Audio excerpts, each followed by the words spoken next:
پہاڑوں پر شدید برف باری ہو رہی تھی۔ اس رات پورا شہر برف میں مکمل ڈوب چکا تھا۔ کاشف خاموشی سے ہوٹل بند کر رہا تھا۔ تب وہ برسوں سے تنہا زندگی گزار رہا تھا۔ محبت اس کے دل کو توڑ چکی تھی۔ پہلے اس لیے وہ کسی پر یقین نہیں کرتا۔ اچانک باہر کسی لڑکی کی چیخ سنائی دی۔ کاشف فوراً دروازہ کھول کر باہر بھاگا۔ تب ایک لڑکی برف میں زخمی گری ہوئی تھی۔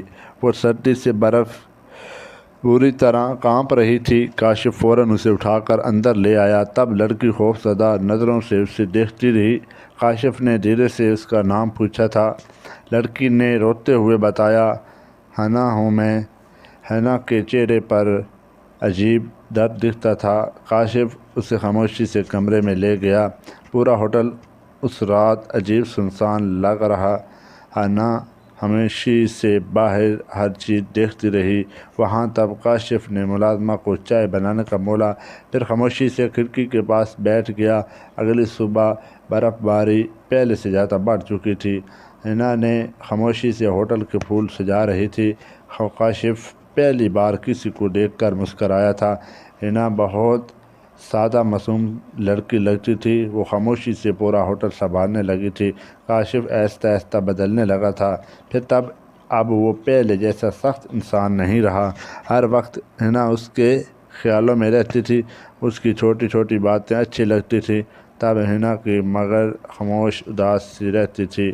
خاموش کیونکہ ماضی اس کا پیچھے نہیں چھوڑتا تھا۔ کبھی ایک رات شدید برفانی طوفان شروع ہو گیا تھا۔ بجلی اچانک پورے علاقے کی چلی گئی تھی۔ حنا خوف زدہ ہو کر فوراً کاشف کے پاس آئی۔ وہ مسلسل ڈر سے کانپ رہی تھی۔ کاشف پہلی بار کسی کے لیے پریشان ہوا تھا۔ پھر اس نے حنا سے اچانک سوال پوچھا تھا، تم آخر کس بات سے اتنا ڈرتی ہو ہمیشہ؟ حنا خاموش ہوئی، پھر روتے ہوئے بولی تھی، میرے منگیتر نے مجھے دھوکہ دیا تھا پہلے۔ یہ سن کر کاشف مکمل خاموش ہو گیا تھا۔ تب کیونکہ اس کے ساتھ بھی یہی ہو چکا تھا پہلے۔ اس رات دونوں بالکل سو نہ پائے تھے۔ دونوں دل عجیب طرح دھڑکتے رہے۔ آہستہ آہستہ دونوں قریب آنے لگے۔ پھر تب کاشف کو حنا سے محبت ہونے لگی تھی۔ حنا بھی اب بدلنے لگی تھی۔ آہستہ آہستہ وہ پہلی بار دل سے ہنسنے لگی تھی۔ لیکن قسمت کو شاید کچھ اور منظور تھا۔ ایک دن حنا اچانک ہوٹل چھوڑ کر چلی۔ کاشف واپس آیا تو حیران رہ گیا تھا۔ پورا ہوٹل عجیب حد تک خاموش لگ رہا تھا۔ صرف ایک خط میز پر رکھا ہوا تھا۔ خط پڑھتے ہی کاشف کے ہوش اڑ گئے تھے، میں تمہارا محبت ہارنا نہیں چاہتی کاشف پاگلوں کی طرح حنا ڈھونڈنے نکلا۔ فوراً شدید برف باری پورے شہر میں ہو رہی تھی۔ تب کاشف ہر گلی میں حنا کو پکارتا رہا تھا۔ آخرکار حنا اسے برفیلے اسٹیشن پر ملی تھی۔ حنا خاموشی سے مسلسل رو رہی تھی وہاں۔ تب کاشف فوراً اس کے سامنے جا کر رک گیا تھا۔ میں تمہارے بغیر کبھی زندہ نہیں رہوں گا۔ حنا حیرت سے کاشف کو دیکھنے لگی تھی۔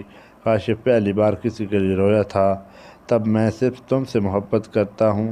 حنا کی آنکھوں سے آنسو بہنے لگے۔ فوراً وہ روتے ہوئے کاشف سے لپٹ گئی۔ برف میں دونوں خاموش کھڑے رہتے ہوئے اور محبت نے دونوں دل ہمیشہ جوڑ دیے۔